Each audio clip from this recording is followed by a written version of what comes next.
Now that we already understand the concept of horizontal shearing stress, it's time to apply those concepts in engineering problems. For example, problem number 1, a timber beam 80 mm wide by 160 mm high is subjected to a vertical shear V equals 40 kN. Determine the shearing stress developed at layers 20 mm apart from the top to bottom of the section.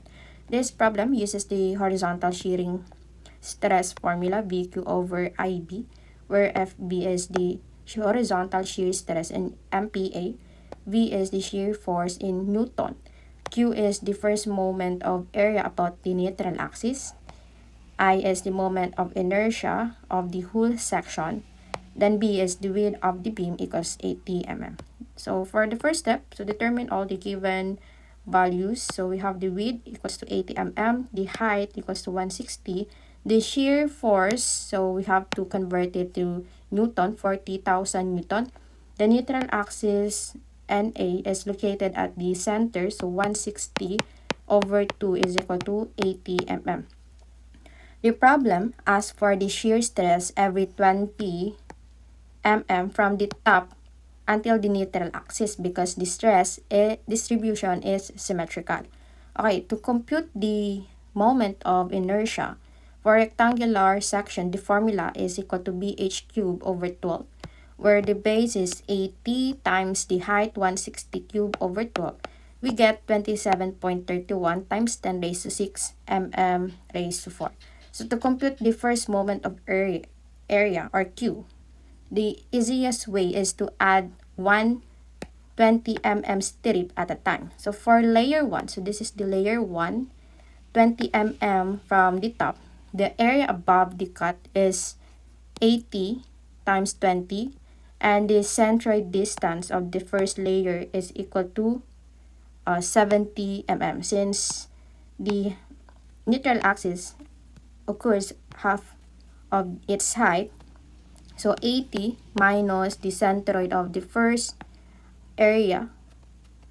So 80 minus 10 equals to 70 mm. So we get the value of Q equals to 112,000 mm cube. Then for the layer 2, so this is the layer 2, 40 mm push-up from the top. Use the previous Q.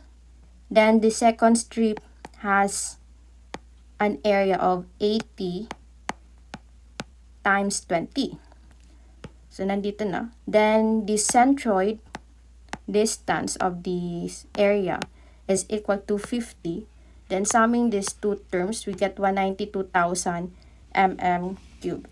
Then, for layer 3, so this layer 3 is 60 mm from the top. So, the centroid distance of this area is equal to 30 mm. Then, from the previous Q po, so copy, then add the third layer. So, 80 times 20 times the centroid distance, 30. So, it will equate to 240,000 mm cube. Then, for layer 4, at the neutral axis, the centroid distance is equal to 10 mm, no? Kasi nga, yung height nito is 20, so yung centroid niyan is kalahati ng 20, therefore 10 mm.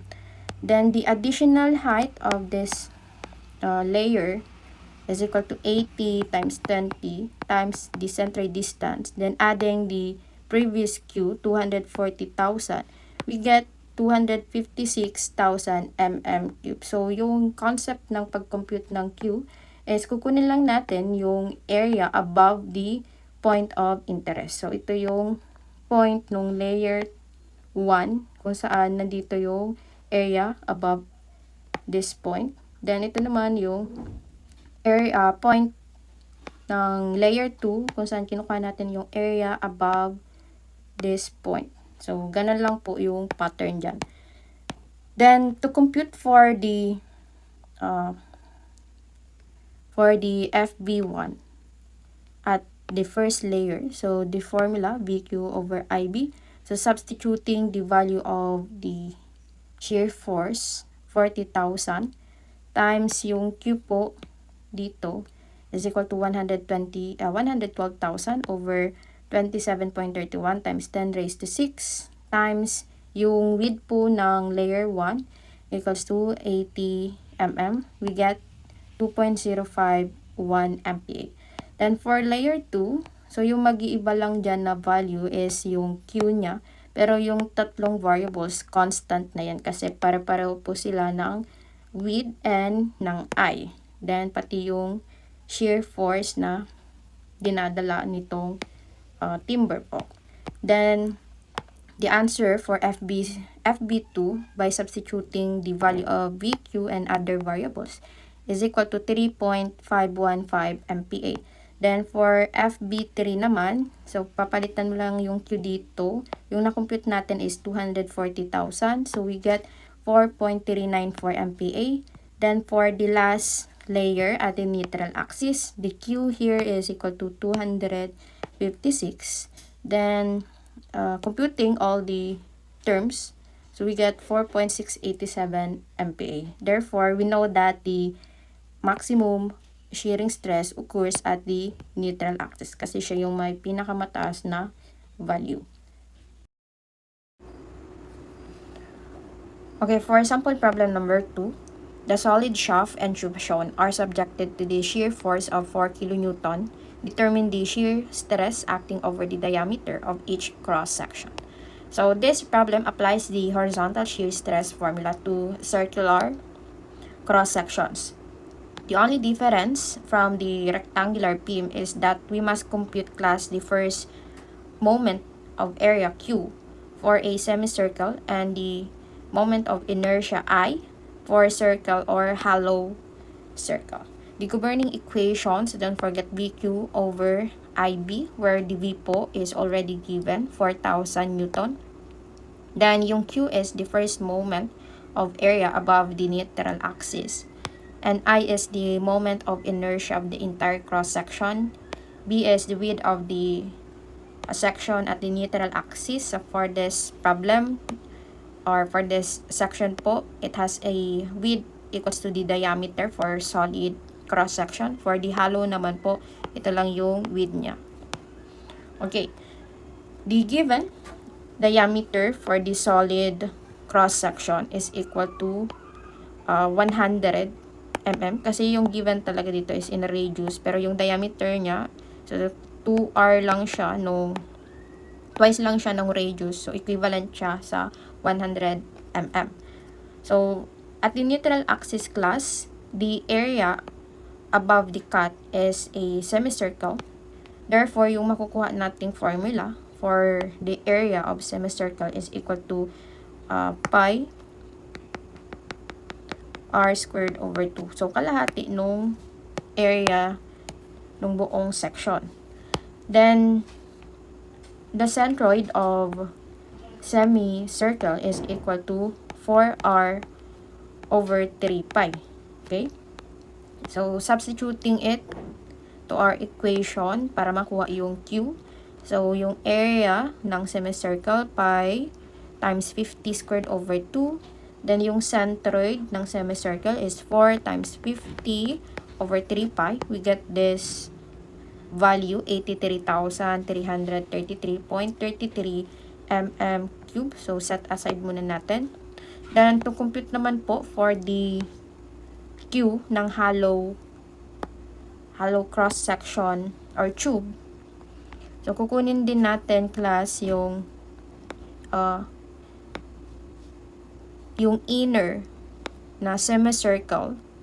So, meron siyang radius na 20 mm. So, yun pa din yung gagamitin. Kumbaga, kailangan lang nitong i-subtract dun sa outer na semicircle para makuha natin yung para lang dito sa tube. Okay, so, yung area po ng inner semicircle is pi times 20 squared over 2. Then, yung centroid naman niya, pareho lang, but this time yung R dito for the inner semicircle po is 20 mm. So 4 times 20 over 3 pi, yung makukuha nating Q for tube po or yung first area moment ng tube is equal to 78 mm. Okay, for solid, so let's compute for the shearing stress for solid cross-section. So we have the given shear force equals to 4,000 Newton times yung na-compute natin Q equals to 83,333.33 over po yung I. So kinuha ko na dito yung moment of inertia ng circular cross-section pagka diameter. So, kinonvert ko lang to diameter. So, 100 po siya. Raised to 4. So, yan yung moment of inertia for solid. Then, times yung width niya. So, ito yung point of interest at the neutral axis na equals to the diameter na 100. So, yung makukumpute natin is 0.679. So, remember class na nakuha na natin yung derived formula pagka solid po and circular cross-section. So, kung matandaan nyo, so check lang natin, gamitin natin yung derived formula. So, 16V over 3 pi d squared kung mag-arrive tayo sa same result na nakuha natin from the general formula. So, 16 times 4,000 over 3 pi. So, na-compute na pala. So, na-confirm natin na equal sila. So, pwede nyong gamitin yung derived po or yung general. So, kahit alin naman sa dalawa, same pa rin yung makukuha result. For hollow naman, so here is our solution po. So, the shear force is equal to 4,000. Then, yung na-compute natin Q for the hollow, 78,000 over pi. Then, yung sa ano naman, moment of inertia ng hollow.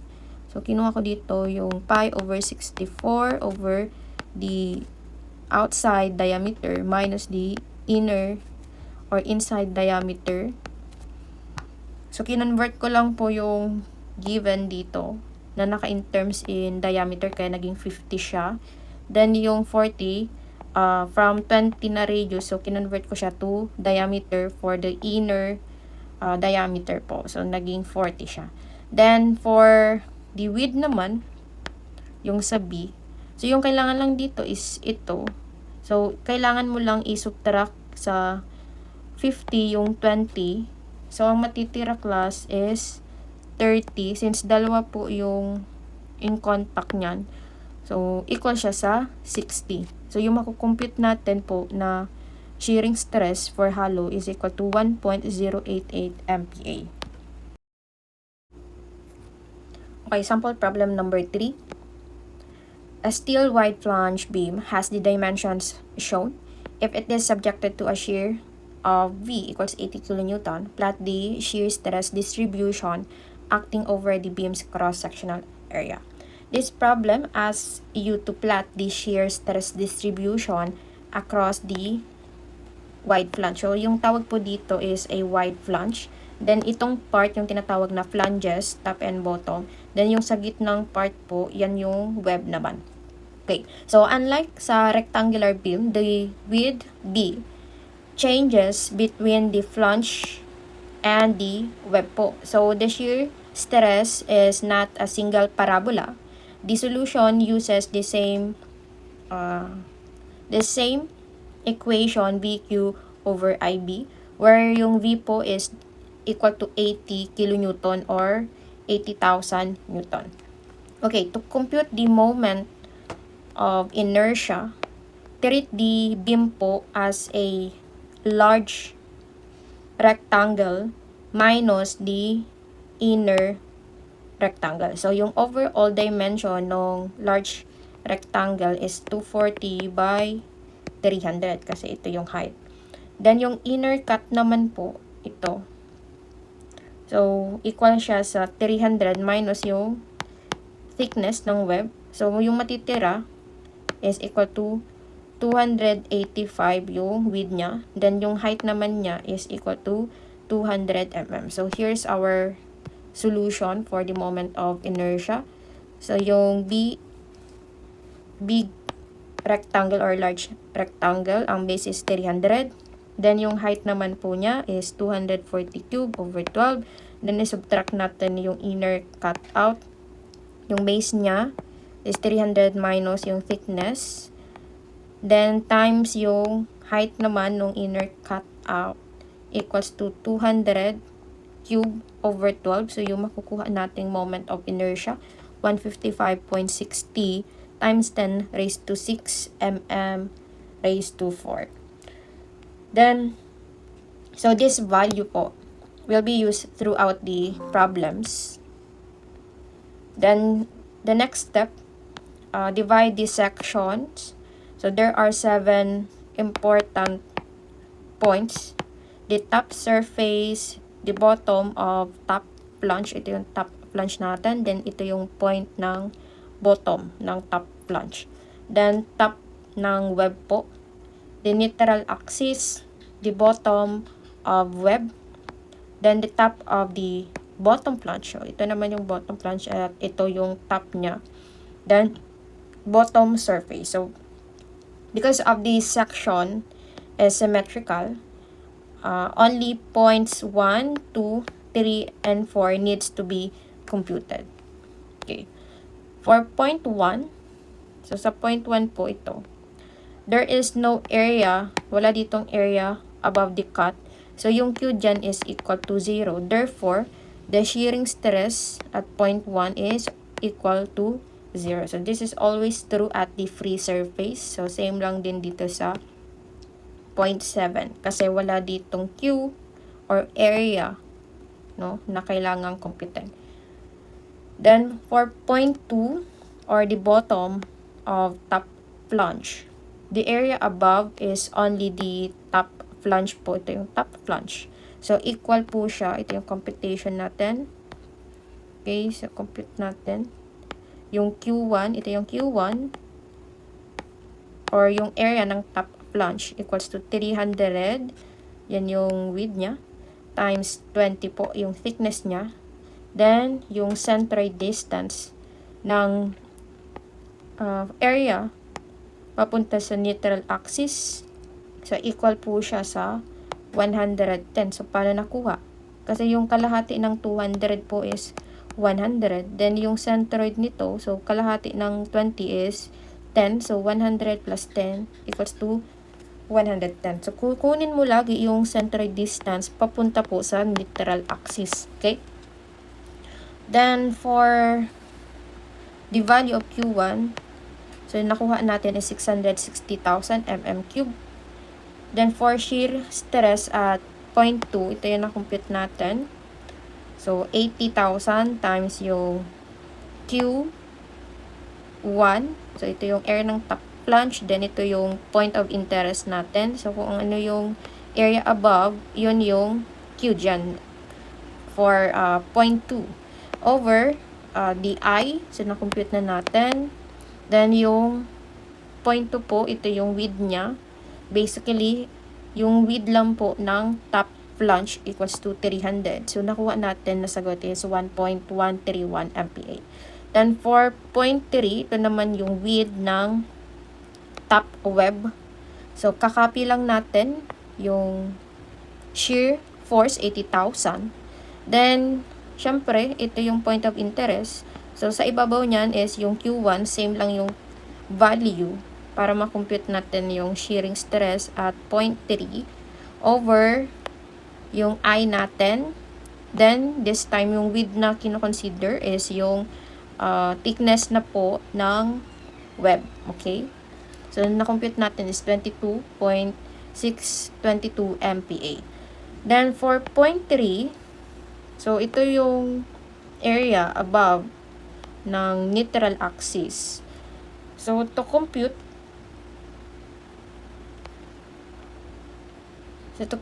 the Q2, so, ang kailangan lang natin is i-include na yung area na to. So, copy the previous Q. Then, add this area po, 100. So, kalahati lang siya, 100 times yung thickness niya na 15. Then, yung centroid ng 100. So, 50 So, nakuha natin Q2 is equal to 735,000 mm3. So, kakailanganin nyo na Q is lahat ng area na nasa ibabaw nitong 0.4. Kaya, accumulation lang siya. So, kailangan mo i-add to. Then, i-add din yung isa pang area. So, yung computation for the shearing stress at 0.4, so mag-i-equate siya sa V na 80,000. Yung na-compute natin Q, 735,000 over yung I natin. So, same lang din yan all throughout the solution po, no, hanggang sa 0.4. Then, yung thickness ng 0.4 or at the neutral axis, so equal po siya sa 15. Ang nakuha nating sagot is 25.290 MPa. So, para ma-plot, ito yung point at the top surface. Then, sa point 2, 1.131. Then, same spot pa din. Yung point 3 natin is 22.62. Then, at 0.4 po, 25.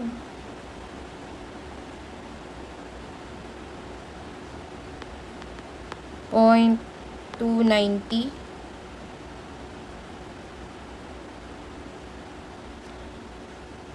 So, kung ano yung mga values dun sa top, yun din yung ipa-plot natin dito. So, magkakaroon lang ng mirror image yung nasa baba, no? So, ikakopy mo lang. Okay.